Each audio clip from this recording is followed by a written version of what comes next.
All right. So we met Amy last week, Friday, in Stolen Children. Amy has been struggling a little bit with remembering to do some things.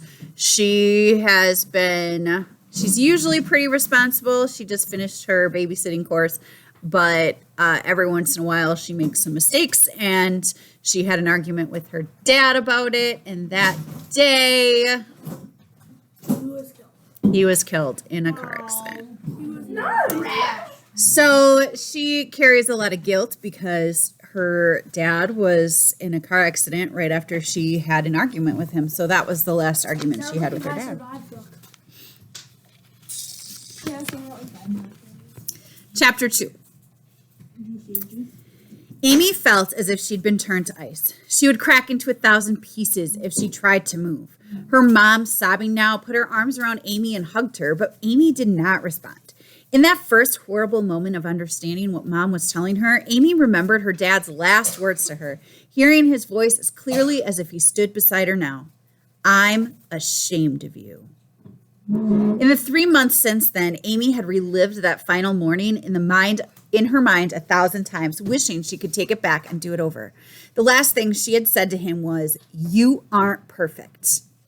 Maybe he wasn't perfect. Who is? But he was a great dad who played Scrabble with her and built her a balance beam so she could practice her gymnastics routine. He actually read the books she liked and then discussed them with her. He took her and Georgia, her best friend, ice skating every winter, and he came to all her school events and watched baseball games on TV with her. If Amy could live that morning over again, she would say, "You're right. I'm sorry, Dad. I love you." Even more terrible than those hurtful words was knowing that if he had not come back to talk to her about Lucky, he would have left for work 5 or 6 minutes earlier. He would have been safely through the intersection before the speeding driver got there. No one ever blamed Amy for the accident because no one else knew that her dad had returned to talk to her that morning. But Amy knew. She kept her terrible secret. Her dad's death was her fault. And no matter how much she regretted her behavior, nothing would ever bring him back. Amy pushed the memory of that morning away and wandered through the Edgertons' house, which looked as if it should be featured in House Beautiful or today's interior design. It wasn't formal, though. Kendra's toys were scattered around, and the books stacked on the coffee table looked as if they were there to be read, not just to serve as part of the decor. A sliding door led from the kitchen family room to a large patio and an adjoining swimming pool. Amy went out, leaving the door open a foot so she could hear Kendra if she woke up and call to her. She stretched out on a lounge chair and thought how great it would be to live in a house like this, not that it was likely to ever happen. Amy and her mom had a cozy 2-bedroom house with nice neighbors, but the whole thing would fit in the Edgertons' kitchen. Amy's parents had hoped to buy a larger house in a year or so, but that plan had died along with Amy's dad. Amy didn't mind staying in their old house. It was comforting to be in familiar surroundings where she had so many memories of her dad. Her mom didn't want to move now either. "I've had too much change in my life," Mom said. "I wouldn't buy a different house now, even if I could afford to." Neither of them said it, but they now had less need of extra space since only 2 people lived there instead of 3. Without Dad's salary, money was pretty tight. Amy hoped to earn enough this summer to pay for her own clothes and maybe even help a little with groceries. Probably not Ben and Jerry's, but she could buy the peanut butter and apples and bagels that were mainstays of her diet. Dad had told her it wasn't enough to be sorry for a mistake. She needed to take action to atone. So she now walked Lucky every day at no charge. She had taken the babysitting course, and she was earning some money to show that she was responsible. Amy made a mental note to call the community center tomorrow to thank Mrs. Montague for recommending her to Mrs. Edgerton. Feeling relaxed in the sun, Amy closed her eyes. She thought about Winning Secrets, a story she was writing. For as long as she could remember, Amy had wanted to be a writer, and she had several notebooks and computer files of original stories and poems. She thought Winning Secrets was her best effort yet, especially the parts where the character used a secret signal to communicate. Amy jumped at a sudden noise. Was Kendra awake? Amy looked at her watch. 3 o'clock. She must have dozed off because she put Kendra to bed at 1:30. Mrs. Edgerton had said Kendra usually slept about 2 hours. Amy hurried inside to check on the little girl.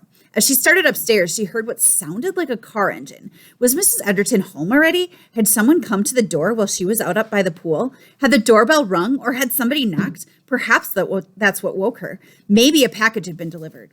She went to the front door and opened it. There was no package, nothing to indicate anyone had been there. Amy closed the door, climbed the stairs, and went up to Kendra's room. The bed was empty. "Kendra," Amy said, "where are you?" Was she hiding? Playing a game? "Kendra," Amy called.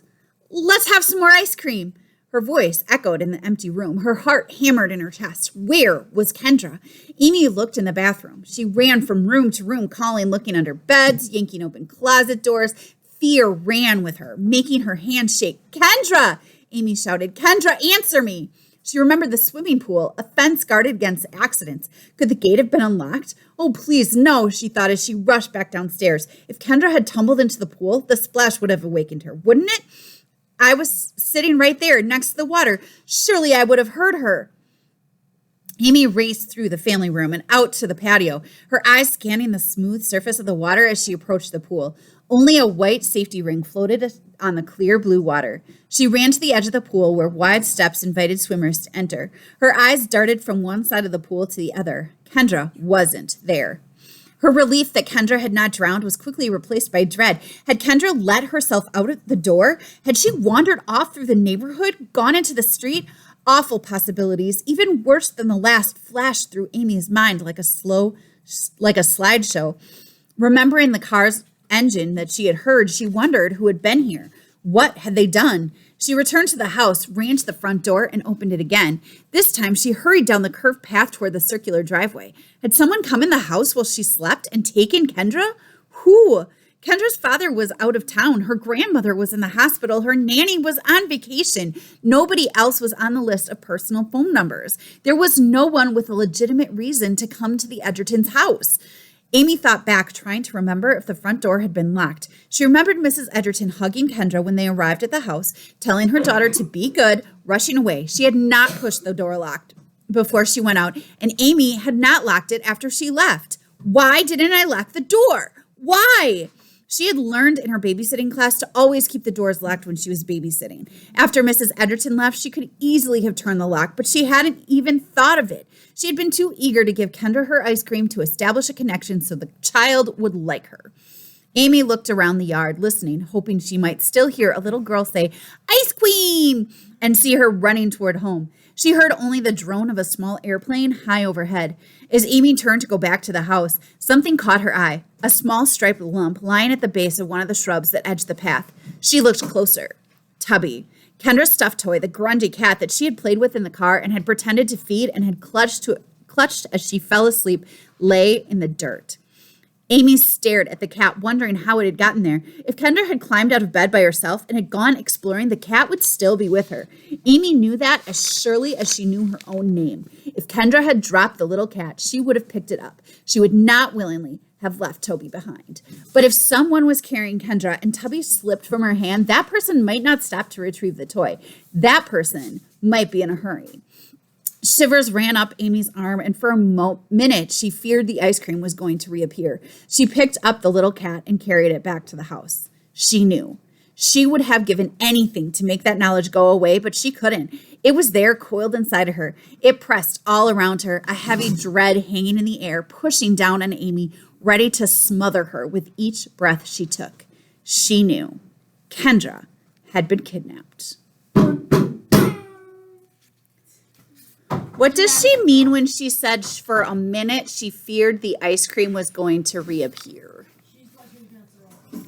She felt sick. She thought she was going to throw up. So it's kind of a nice way to say she felt like she was going to throw up. Do you think she's right that Kendra was kidnapped? Is that... Yeah. Because does her logic make sense that Tubby wouldn't be on the floor or on the ground? Right, but does her logic make sense?